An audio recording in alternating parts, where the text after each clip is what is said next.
கூட்டணிக்கு அழைத்தால் நீங்கள் செல்வீர்களா? எந்த கூட்டணிக்கு? பாஜக, தேசிய ஜனநாயக கூட்டணிக்கு, என்டிஏ கூட்டணிக்கு. ஏன்னா நீங்க இவ்வளவு விளக்கம் சொல்லியிருக்கீங்க, இருந்தாலும் மறுபடியும் இந்த பேச்சு எழுந்துகிட்டே இருக்கு களத்துல. அவங்களுக்கு நீங்களே பதில் சொல்லலாம். அவர் தான் முடியாதுன்னு சொல்லிட்டாரு, ஏமா திரும்ப திரும்ப நீங்க சொல்றீங்க, நீங்களே பதில் சொல்லுங்க.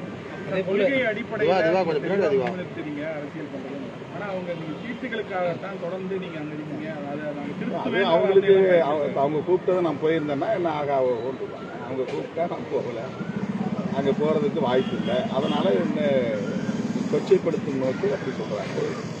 அது அவங்களுக்கே தெரியும், மனசாட்சிக்கே தெரியும். நான் அதிமுகவை விமர்சிக்கணுங்கிற நோக்கத்தில் விமர்சிக்கல. அதிமுக மேல எனக்கு எந்த கருத்தும் இல்லை. அவங்க வலுவாய் இருக்கிற போதே கூட்டணி ஆட்சி அப்படின்னு அமித்ஷா சொல்றாருன்னா அதிமுகவை எவ்வளவு பலவீனமா அவங்க கருதுறாங்க. பலவீனமா கருதுறவங்க பாஜக, அவங்கள அவங்க டிஃபெண்ட் பண்றாங்க. ஐயோ அது பலவீனப்பட்டு விடக் கூடாதேன்னு கவலைப்படுற என்ன விமர்சனம் பண்றாங்க. இதுதான் அதிமுகவுடைய அணுகுமுறையாக இருக்கிறது. எம்ஜிஆர், ஜெயலலிதா கட்டி காத்த இயக்கத்தை அவர்கள் துச்சமாக மதிக்கிறார்கள்.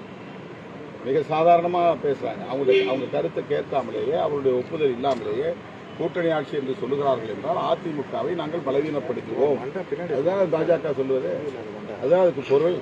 அப்ப அவங்க கோபம் யாருக்கு எதிராக வரணும்? யாரை கேட்டு இப்படி சொல்றேன்ல சொல்லணும்.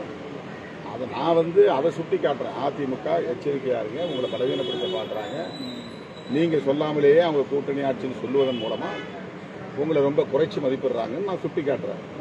அப்போ அவங்க என் கருத்துக்கு ஆதரவு கூட தெரிவிக்க வேண்டாம், அமைதியா இருக்கும். ஆனா என்ன அவங்க விமர்சிக்கிறாங்கன்னா தன் தலையிலேயே மண்ணை வாரி போட்டுக் கொள்கிறார்கள் என்றுதான் அதை நான் பார்க்க வேண்டியதாக இருக்கிறது.